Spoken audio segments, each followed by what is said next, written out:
Copom, meu povo. Copom de Galípolo. Primeiro Copom que o senhor Galípolo, indicado pelo Lula, fez como presidente do Banco Central.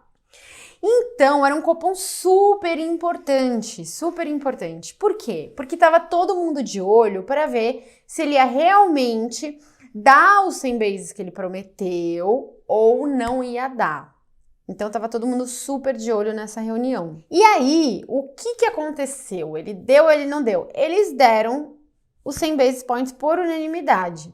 Então, a Selic subiu de 12,25 para 13,25. Mas o que todo mundo queria saber, o que todo mundo estava de olho, o que todo mundo queria ver nesse Copom, o pessoal do mercado que já estimava, né, uma alta de 100, o que todo mundo queria ver para esse Copom era o que ele ia falar sobre as próximas reuniões. Será que ele vai continuar subindo 100? Será que ele não vai, né? Então, lembrando, na última reunião do Copom, que ainda é gestão do Roberto Campos, ele tinha falado assim, nas próximas 2 reuniões, eu irei subir 100. Isso o Roberto Campos, ainda a presidência do Roberto Campos, que o Galípolo, inclusive, participava como diretor.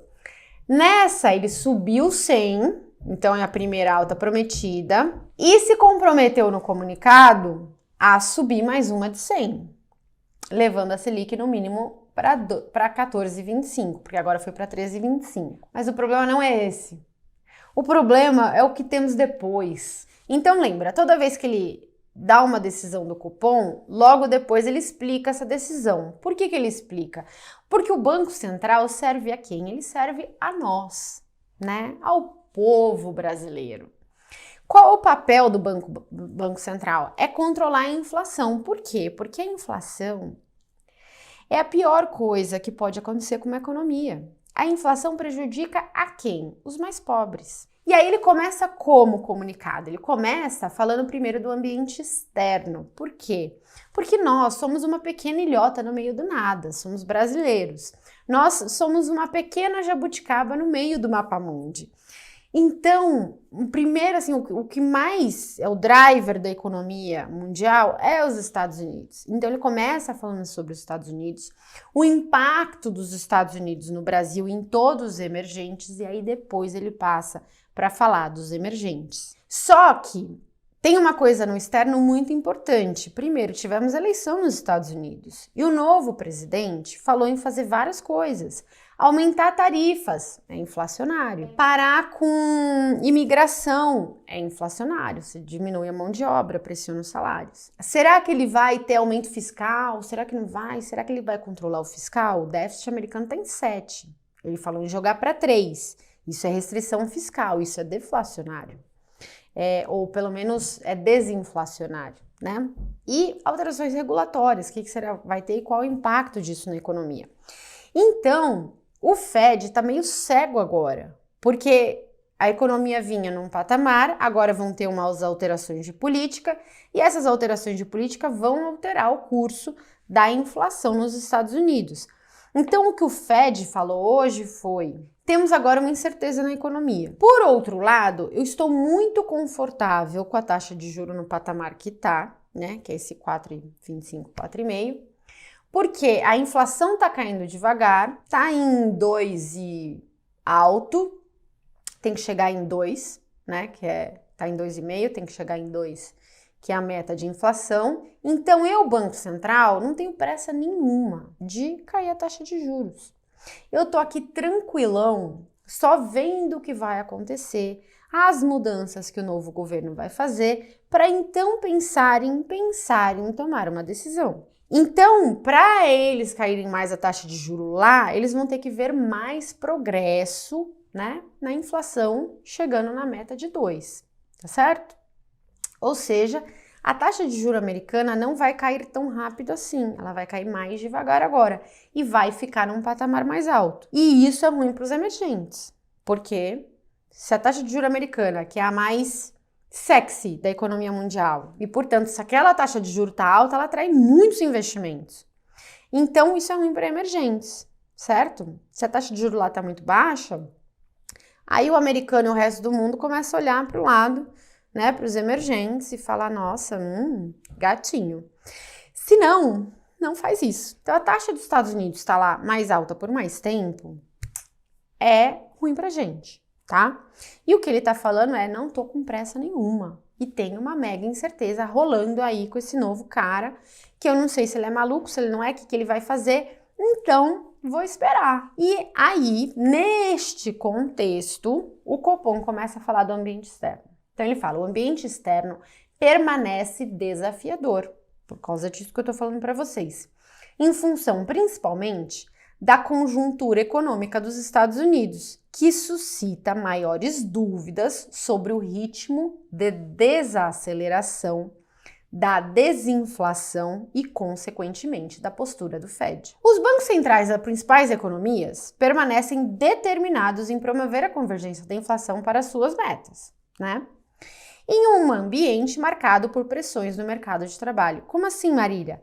O mercado de trabalho americano está apertado. Os dados têm ficado menos apertados, mas a taxa de desemprego ainda está em patamares muito baixos.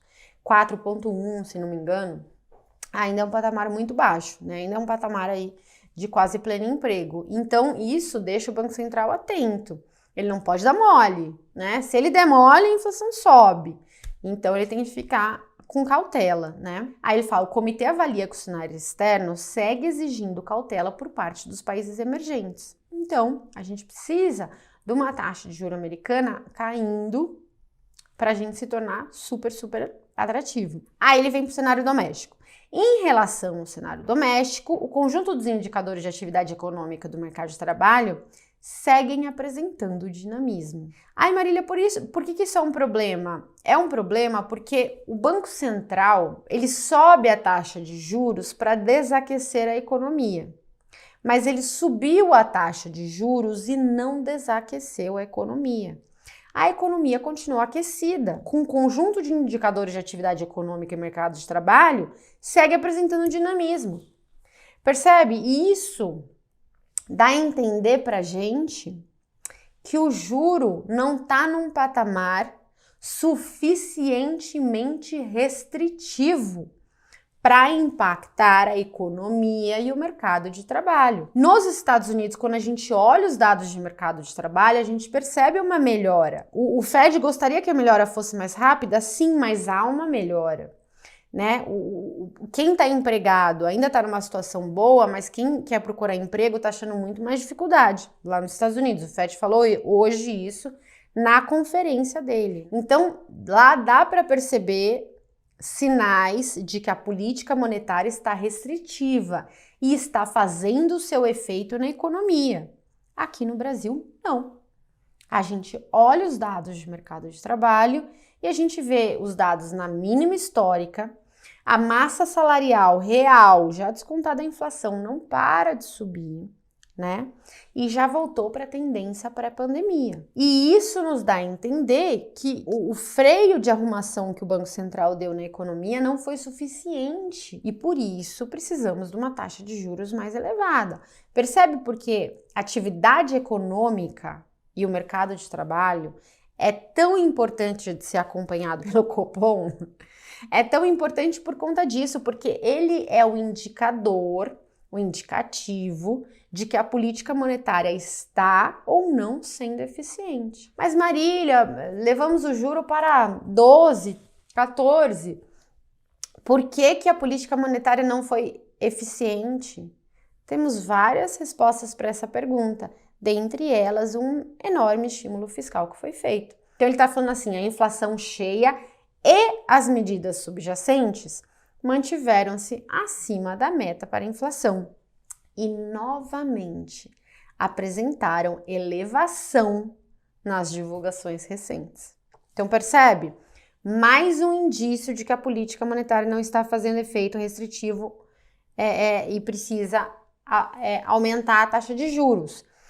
Quando você puxa a taxa de juros, a inflação cai, né? Mas o que a gente está vendo é que a inflação está subindo. Ah, Marília, é o preço do chuchu? Não! Mesmo quando você olha as medidas subjacentes, os núcleos estão subindo muito.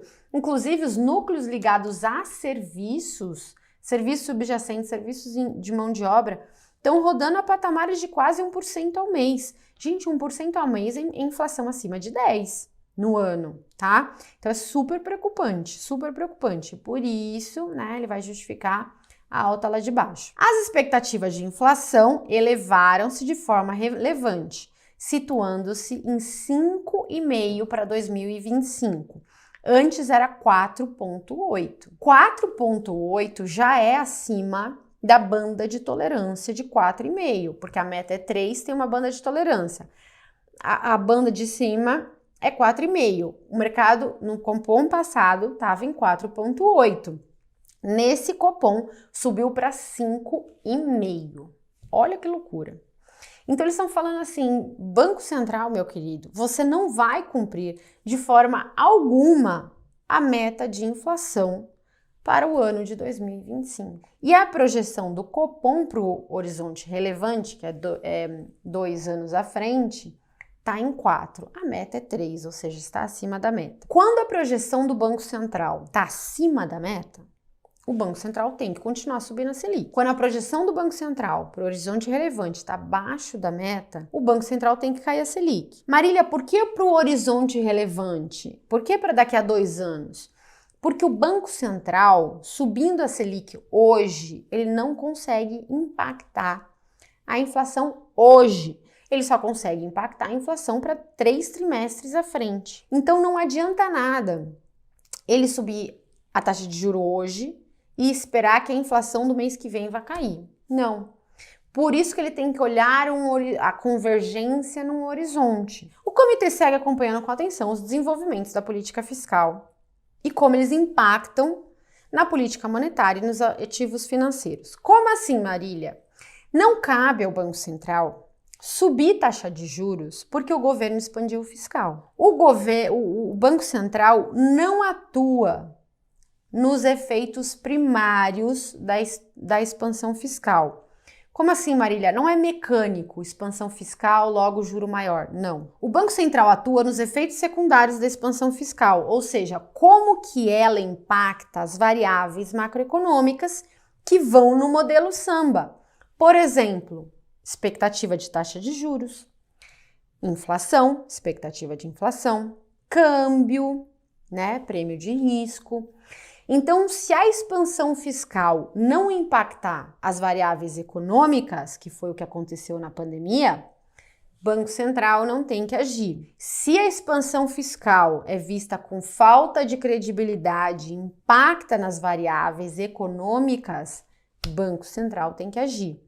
Por isso que ele fala que ele segue acompanhando com atenção como os desenvolvimentos da política fiscal impactam a política monetária e os ativos financeiros. A percepção dos agentes econômicos sobre o regime fiscal e a sustentabilidade da dívida seguem impactando de forma relevante os preços de ativos e as expectativas dos agentes, que vamos combinar, que é o que eu falei para vocês, exatamente, que entra de fato no modelo Samba do Banco Central. Por isso que as projeções do modelo Samba tem apontado numa inflação acima da meta, porque ele coloca câmbio, ele coloca a expectativa de inflação mais alta, câmbio mais alto, tudo isso, chacoalha num pacotinho e cospe a projeção de inflação dele para o horizonte relevante de 4%, né? Então, é por isso. O cenário mais recente é marcado por desancoragem adicional das expectativas de inflação. Então, não é só que elas foram de 3 para 3,5, de 3 para 4 e ficaram lá quietinhas. Não, elas seguem piorando, né? Elas seguem piorando. Então, o Banco Central tem que fazer alguma coisa. Elevação das projeções de inflação, resiliência de atividade econômica, pressões no mercado de trabalho, o que exige uma política monetária mais contracionista. Vou subir. O Copom, então, decidiu elevar a taxa básica de juros em 1 ponto percentual para 13,25 e entende que essa decisão é compatível com a estratégia de convergência da inflação para o redor da meta. Isso já estava, tá? No comitê anterior. Então, não se assustem com esse ao redor da meta. Diante da continuidade do cenário adverso para a convergência da inflação, o comitê antevê, em se confirmando o cenário esperado, um ajuste da mesma magnitude na próxima reunião. Ou seja, na próxima reunião, ele está se comprometendo a subir mais 100 bases, jogando a Selic de 13,25 para 14,25. Mas vamos combinar que ele já tinha se comprometido com 2 ajustes na reunião anterior. Vamos combinar que isso a gente já sabia. Isso era o mínimo, tá? Para quem acha que ele foi gavião por conta disso, vocês acham que ele foi gavião por conta disso? Eu acho que não. Aí, o que o mercado estava esperando é o que ele ia falar depois do mínimo. Porque o mínimo ele já tinha se comprometido, o mínimo já está precificado no mercado. Mas o mercado, além de precificar 100 basis points na próxima reunião, o mercado precifica na curva de juros que teremos continuidade do ciclo de alta.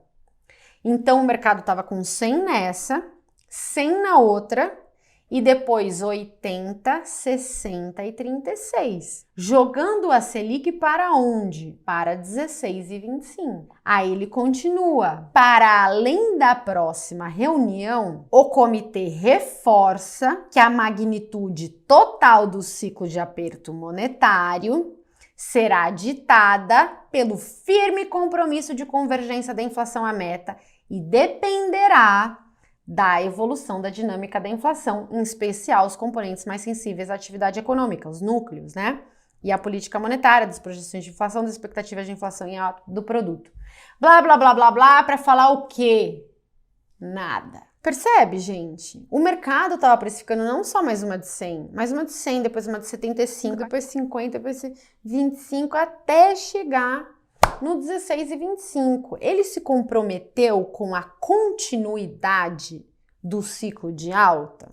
Não. O que eu acho que ele poderia ter falado, que soaria mais rock, seria o seguinte: o passo do ajuste está em aberto.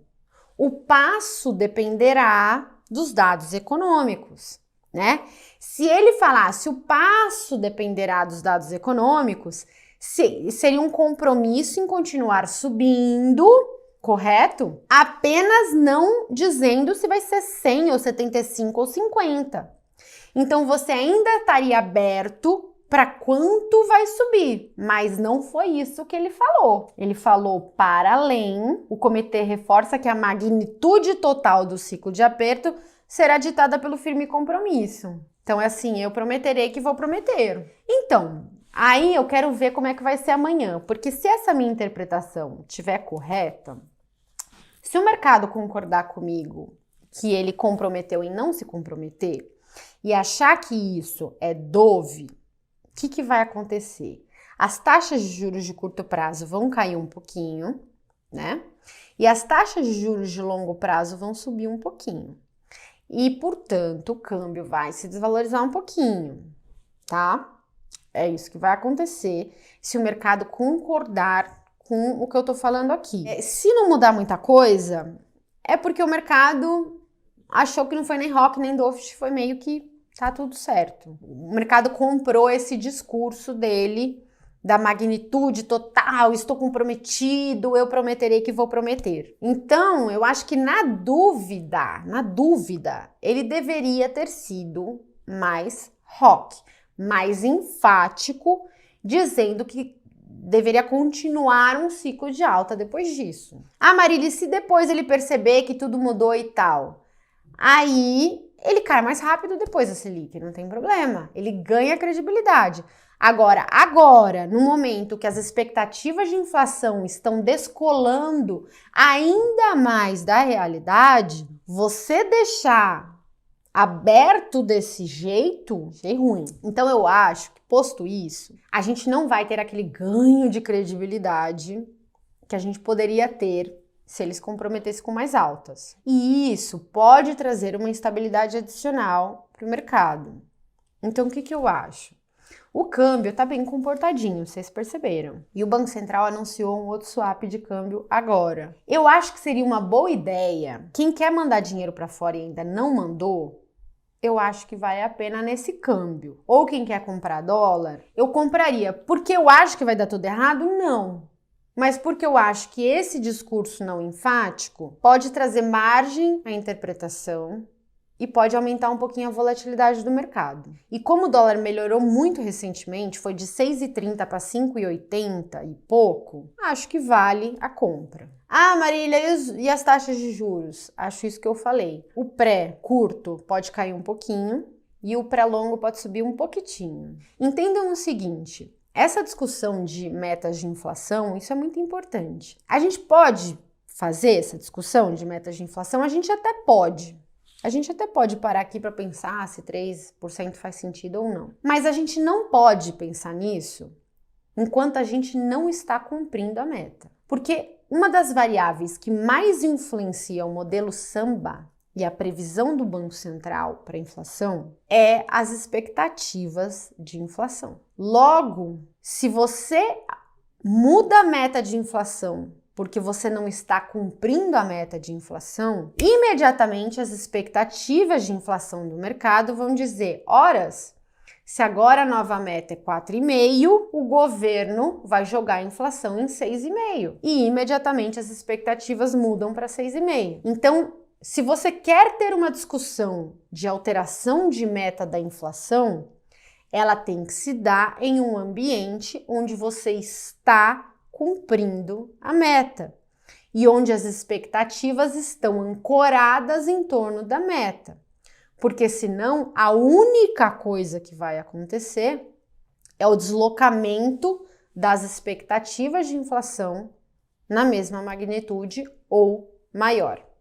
Não se muda a meta quando não se cumpre a meta. Vamos lembrar também que todo esse caos que a gente está vendo no câmbio, nos juros e tal, se deu quando? Se deu a partir de que data, meus queridos? A partir do dia que o Haddad anunciou a alteração da meta fiscal. Por quê? Porque não ia cumprir a meta. Então, você pode alterar a meta? Pode. Quando? Quando você está cumprindo a meta.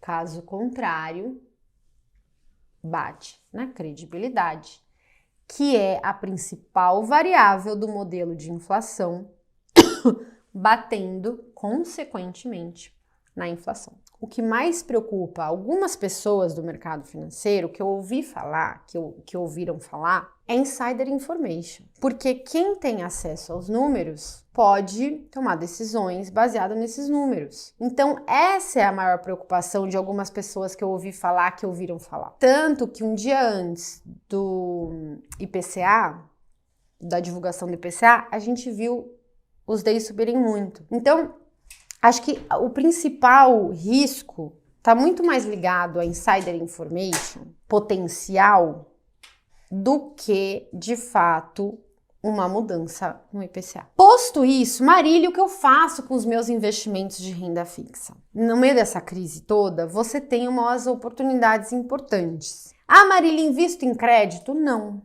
Os spreads estão baixos e o risco está alto. Não é hora de investir em crédito. É hora de investir em quê? Títulos de alta liquidez e com prêmios elevados, tá? E é isso que a gente faz no Renda Fixa Pro. Além disso, tem também excelentes oportunidades no mercado de ações. Você vê fundos imobiliários muito abaixo do valor patrimonial, e vamos lembrar que imóvel é ativo real, né? Se a inflação subir, ele valoriza. Você tem ações de empresas muito boas que já passaram por várias crises a preço de banana. E você tem renda fixa com prêmio muito bom também. Então, juntando tudo isso, o que eu tenho para vocês, para ajudar vocês a investir melhor, é o Advisor Vitalício Pro. Por que Pro?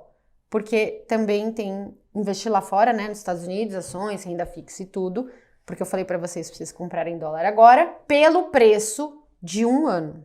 Vou deixar o QR Code aqui para vocês. Então, vocês recebem o relatório vitalício e pagam o preço de 1 ano. E vai ter recomendação do quê? Renda fixa comigo, ações com Bruce, fundos imobiliários com o Otimar, fundos com o Cris, ações americanas com o Henrique, dividendos, né, com o Vitor, e é isso. Muita coisa. E para quem tem um horizonte de longo prazo, acho que vale a pena se posicionar. Ah, Marília, não quero me posicionar com tudo. Se posiciona com menos. No Advisor a gente coloca, inclusive, perfil conservador, moderado e arrojado. Então, quero me posicionar com menos, vai para o conservador. Não tem problema. Então, eu acho que tem oportunidades, eu estou me posicionando e quem quiser recomendações de investimento, tem aqui essa promoção do Advisor Pro. Um abraço, pessoal. Espero que vocês tenham aprendido e muito obrigada. E até a próxima reunião do Copom daqui a 45 dias, como a gente sempre faz aqui há muitos anos.